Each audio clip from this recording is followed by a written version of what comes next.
Hoy, 19 de noviembre, es el Día Mundial para la Prevención del Abuso y el Maltrato en la Infancia.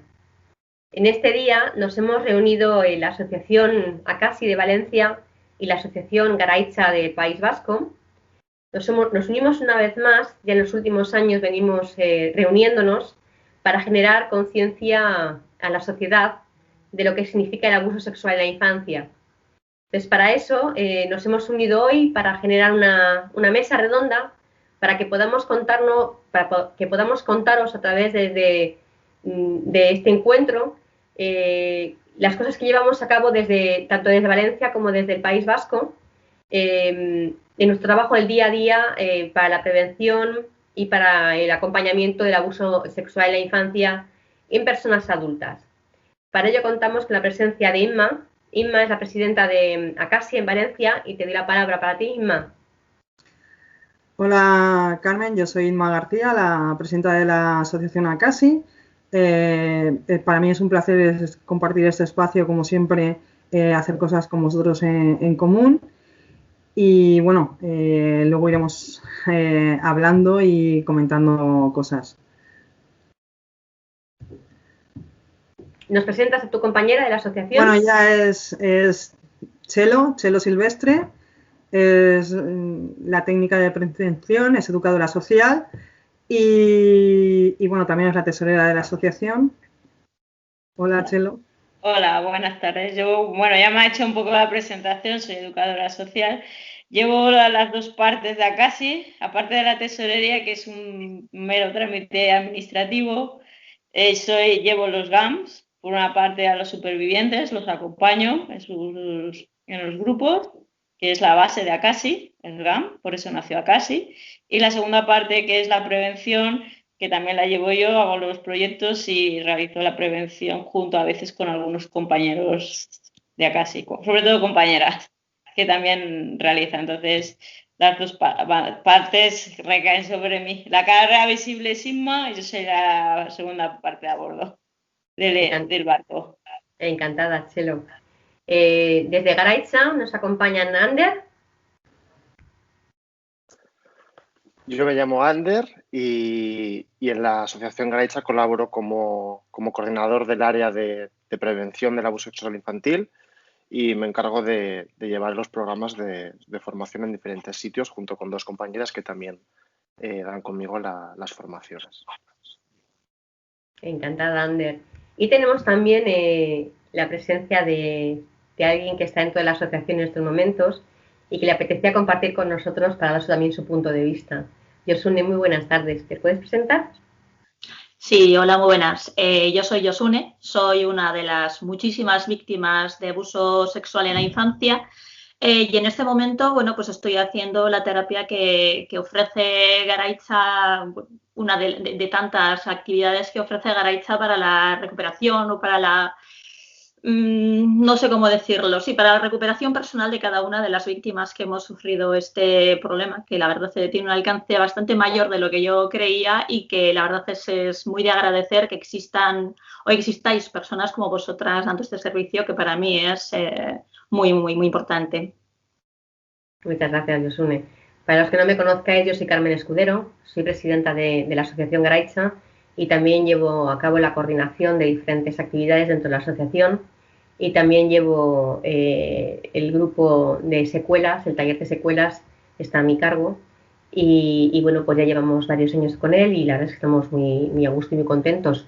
También como Acasi, Garaicha nace con la intención de ayudar a las víctimas de abusos sexuales en todo lo que se puede ayudar, ¿no? Nos encantaría poder ayudar muchísimo más, pero la verdad es que tenemos como asociaciones y como seres humanos que también somos, tenemos las manos muy atadas, mucho más de lo que la gente se puede imaginar. ¿No es así, Inma? Pues sí, porque yo no sé en vuestro caso, pero es muy complicado recibir subvenciones, los servicios se tienen que autopagar por desgracia, nos gustaría ofrecerlos gratuitos, pero es muy complicado que la administración nos pueda apoyar económicamente porque lleva A ver, nosotros nos seguimos presentando y seguiremos presentando los proyectos, pero a la hora de competir con otras asociaciones que no son específicas del tema, pero sí que llevan temas de prevención, que es donde más subvenciones nos ofrecen y tal, pues es muy complicado porque, claro, las estructuras de las otras asociaciones pues son, en mi opinión, ¿vale? Mucho más estables, y claro, luego está el problema de que pues para poder optar a una subvención, pues te dan un tanto por ciento, la asociación tiene que tener la disponibilidad del otro tanto por ciento que no te dan hasta final de año, y bueno, son una serie de inconvenientes con los cuales pues es tremendamente difícil el poder llegar a más de lo que llegamos, ¿no? Voluntad tenemos muchísima siempre, pero es muy complicado llegar a eso.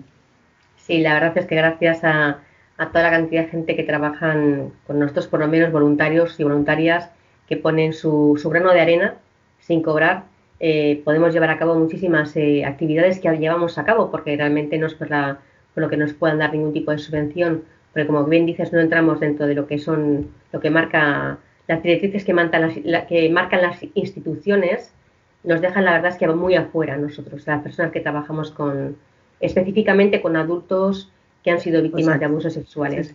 Entonces, desde ahí nos tenemos con muchísimas dificultades y nos obliga a tener que cobrar por nuestros servicios, que es algo que nos gustaría no tener que hacer, pero es la única manera de que esto se mantenga adelante y que podamos ofrecer un espacio concreto y un espacio muy especializado en acompañar y en todo lo posible, ¿no? Sobre todo es muy complicado, me imagino, Carmen, que a vosotros os pasa lo mismo, porque hay personas que debido a la vivencia de la infancia, pues no son capaces de mantener un trabajo muy estable o no tienen una economía demasiado voluminosa como para pagar pues unas terapias, con lo cual unas terapias me refiero porque fuera de las asociaciones, pues nosotros cobramos muchísimo menos de lo que cobra un psicólogo real de verdad, ¿no? Un psicólogo de calle. Entonces, el no poder asimilar eso también es un problema y te sabe mal, y hay muchas limitaciones, de ahí pues se pasa mal, ¿no? Un poco con las gestiones. Pero bueno, hacemos lo que podemos, hasta donde podemos. Exactamente, no podemos olvidar que somos seres humanos y que nuestras fuerzas dan lo que dan de sí, y que bueno, pues que todas las personas, tanto como nuestros voluntarios como los vuestros, damos todo lo que podemos para hacer lo que podemos. Pero bueno, aparte de eso, también sería bueno que escucharnos como qué tal con el tema de prevención, qué tal, cómo funcionáis, qué hacéis, cómo hacemos, ¿no? ¿Qué nos apetece contarle al mundo en este día 19 de noviembre, que para nosotros ya son tantísimos años de hacer manifestaciones, concentraciones, diferentes tipos de actos, ¿no? Y que este año, debido a la pandemia, nos vemos obligadas, tanto vosotros como nosotras, de no hacerlo en la calle, sino que se nos obliga un poco a utilizar la red, que es lo que hemos descubierto en esta pandemia, las redes sociales, como forma de comunicación cada vez más normalizada entre nosotros. Entonces me gustaría escuchar un poco qué os apetece contarnos, ¿no? De toda esa historia de la pandemia, el abuso sexual, qué tal, de qué os habéis dado cuenta en todos estos meses. Contadme un poco. ¿Chelo? ¿O yo? ¿O qué? Bueno, o Alder, o Josune. La pandemia, en este momento con la pandemia se está haciendo muchos recursos económicos, pero hay una pandemia que es mucho más oculta, que es el maltrato, la violencia hacia la infancia, que dura hace siglos y todavía las administraciones no han invertido lo suficiente. Entonces sería importante que las administraciones invirtieran, igual que están invirtiendo contra el COVID, o para luchar a conseguir una vacuna, porque la vacuna contra el maltrato y la violencia en la infancia es la prevención. Entonces, exigir una inversión en prevención mayor de la que hay y que fuera real, no que por la política, hay mucha política que se va a hacer, vamos a hacer esto o aquello, pero realmente la prevención no llega a donde tiene que llegar, que es a los colegios. Los profesionales siguen sin saber cómo actuar ni dónde llamar. Acaban llamando a casi. Y entonces nos llegan las llamadas buscando ayuda a nosotras. Y la administración no hace nada para hacer una prevención adecuada. Es que no sé si a vosotros os pasa o no, pero a nosotros nos cuesta mucho que nos llamen para hacer prevención, porque volvemos a lo mismo, no tenemos una subvención para hacer prevención y entonces o lo haces a través de voluntariado o cobras un mínimo de gastos porque lo que pedimos es el transporte, que tampoco es que pidamos muchas cosas, entonces es complicado. Sí que es cierto que nosotros tenemos una subvención muy pequeñita, ¿sabes? Muy pequeñita, de una fundación privada, ¿vale?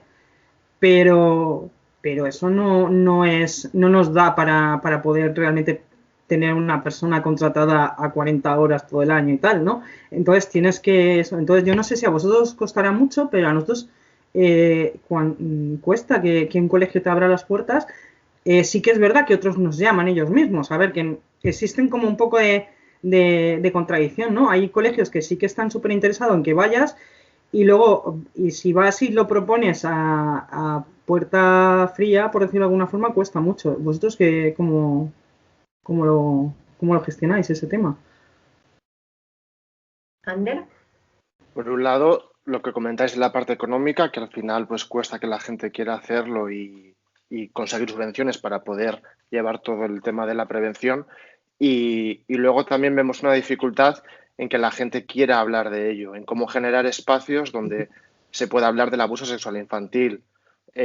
Siempre que comenzamos las formaciones, comentamos que hay unas dificultades previas muy importantes a la hora de abordar los abusos sexuales infantiles, porque es un tema tabú por diferentes temas, porque se toca la sexualidad y no hay una educación sexual hoy en día a nivel social plena.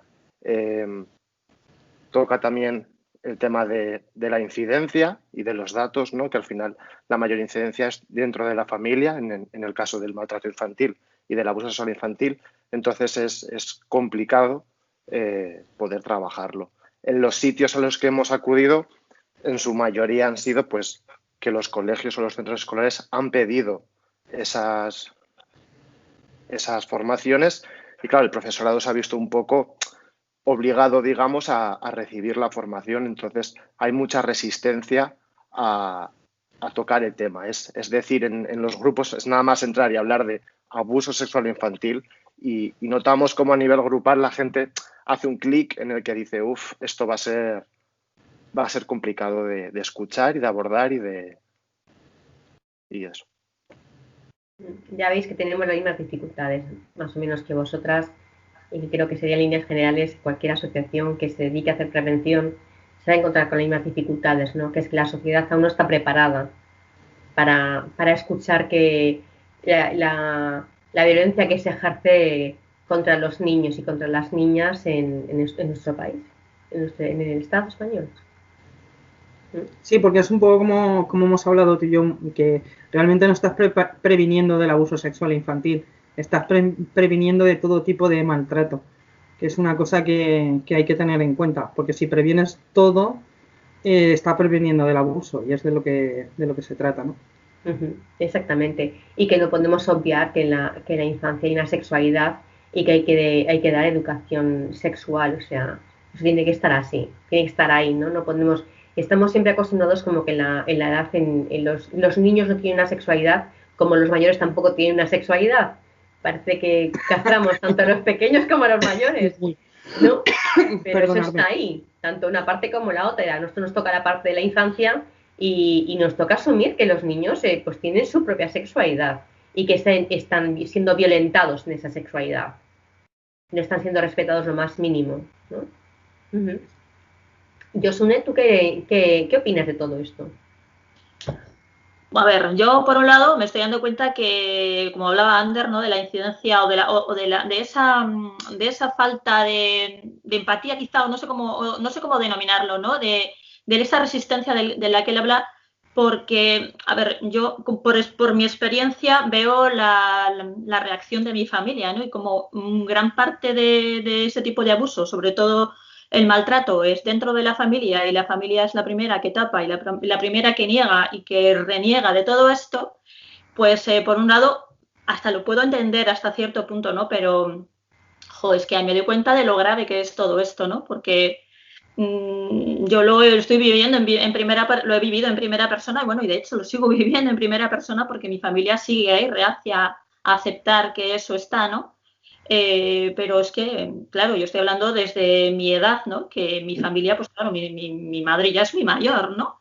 Y mis hermanas también, pero me parece tremendo, ¿no? Que gente joven, formadores, gente que está en contacto con niños, que es gente con una formación, con una cultura y ya con una edad que, bueno, pues se supone que está un poquito más abierta de mente, todavía siga enfrascada en esa, no sé, en esa negación de una realidad tan evidente y que además tiene una repercusión increíble. O sea, yo ahora mismo estoy descubriendo hasta dónde ha llegado en mi vida, a lo largo de toda mi vida y en mi vida adulta, hasta dónde ha llegado esa herida, ese trauma que yo viví en la infancia y me parece increíble. Igual es que falta información, falta que la gente sepa cuál es el alcance de ese daño, de esa herida, de ese trauma, porque no sé, es que no sé cómo se puede ampliar un poquito, ¿no? Ese punto de mira de la gente para que igual hay que, no sé, mostrar más la cruda realidad, o así. Es que no se me ocurre cómo se puede hacer porque es difícil hacer visible eso. Por lo menos es lo que se muestra, ¿no? Yo lo de la familia no sé, lo veo como más, lo veo muy claro y lo veo hasta comprensible hasta cierto punto, ¿no? Pero el resto de la sociedad me parece increíble, la verdad. Lo que estáis diciendo yo no lo conocía, ¿eh? Y me estoy quedando como bastante sorprendida porque yo pensaba que la gente era un poquito más abierta de mente. Bueno, hay gente que sí, hay parte de la sociedad que ya está cambiando. Las madres que llegan sí que ya están reconociendo, acreden a los hijos. Hay profesionales que ya que se están más abiertos, que si preguntan, llaman, sobre todo algunos institutos de formación profesional de infantil, TASOS, y sí que están interesados para que sus alumnos ya salgan con una base de unos conocimientos de que existe. Lo que hay que hacer es que perder el miedo a la palabra abuso sexual infantil y hacerlo que sea, es un maltrato, es un vía de violencia, es igual que el maltrato físico, consigue las mismas secuelas, incluso son peores básicamente, pero es perderle el miedo a la palabra abuso sexual infantil o violencia sexual infantil, como se quiera llamar. La cosa está en que la mayor parte de las agresiones del abuso sexual infantil se realiza dentro del hogar.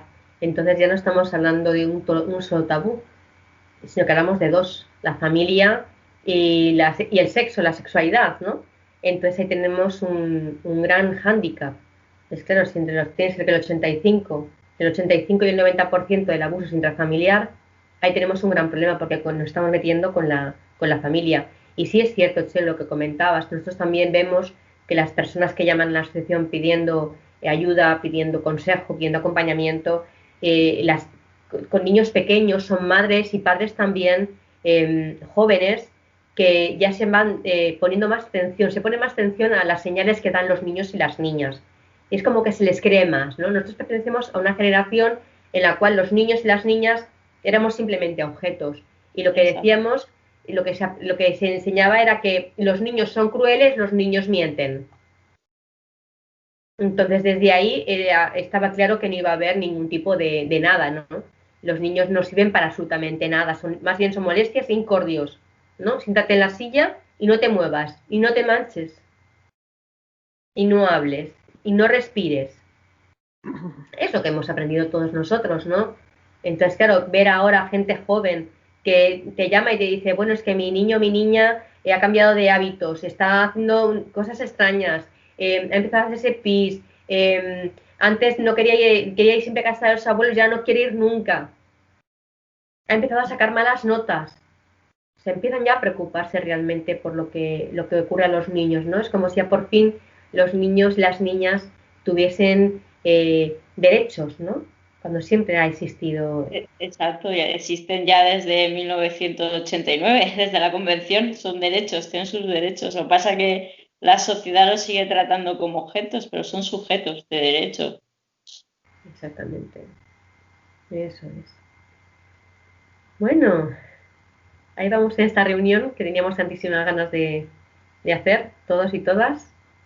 ¿Qué más os apetece compartir con la sociedad? Tenemos una ventana abierta al mundo, así que sería bueno aprovecharla para hacernos oír en el día de hoy. ¿Qué os apetece más compartir con el resto del mundo? Cada uno individualmente, desde el sitio donde te ocupa, claro. Ander, por ejemplo, desde tu parte que toca la prevención y el acompañamiento. Sí, en la parte de prevención, siempre cuando acabamos las formaciones decimos que lo más importante que nos parece, que creo que lo hemos comentado, es que la gente sepa que es posible el abuso sexual infantil. O sea, que dentro del abanico de posibilidades del maltrato, sepamos que esto también ocurre y mucho más de lo que creemos, ¿no? Dentro de las incidencias, como has dicho, el 85%, el 90% es dentro de la familia. Se habla de 1 de cada 3 niñas, 1 de cada 6, 8 niños. Entonces, que cuando los niños y las niñas nos mandan indicadores de que algo les está ocurriendo, que podamos pensar que también puede ser abuso sexual infantil. Muchas veces cuando explicamos los indicadores, sin querer nos vamos a todo es abuso sexual infantil y tampoco, ¿no? Pero está ahí y es posible. Y desgraciadamente lo vemos mucho menos de lo que realmente ocurre, que las incidencias, o sea, los datos están ahí y es algo que también sorprende muchísimo a la gente y es lo que más fría le deja. El decir que 1 de cada 5 personas, más o menos, ha sufrido abuso sexual en la infancia. Así es. Y Chelo, tú desde parte también de prevención, ¿qué me podrías aportar? Pues sobre todo hablamos, o la última vez que hicimos sobre infancia, o sea, en el taller de infantil, eran de niños de 0 a 3 años, y les recomendamos que empezaran a trabajar las emociones con los niños, porque es muy importante que los niños sepan identificar sus emociones, que las sepan identificar en el cuerpo, que las sepan, porque son las que les van a proteger y les van a ayudar a poder, es el indicador más fuerte y más importante que tiene un niño. Entonces, ellos que sepan a enseñarles a identificar las emociones como profesores, futuros técnicos de infantil, a sus alumnos que vayan a tener. Y es lo que es, aparte de lo que de Ander, que también lo intentamos que el maltrato existe y que el abuso existe y está, pero que trabajen las emociones, porque esa es la parte de protección. Su protección, esas son sus emociones, y que hacerles ver que ellos valoren, que aprendan a valorar las emociones que los niños les transmiten en el aula y darle valor a lo que ellos hablan, siempre. Eso es. Yosune, ¿qué te hubiera gustado encontrarte tú cuando eras una niña?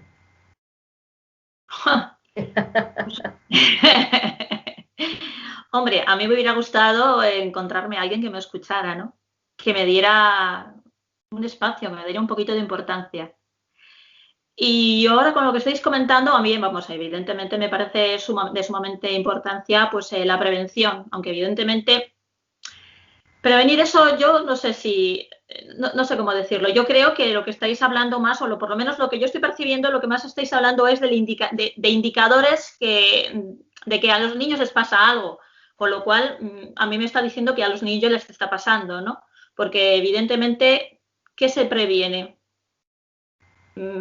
Que un padre o una madre o un familiar o una persona de la calle abuse sexualmente o maltrate a un niño es algo que es muy difícil.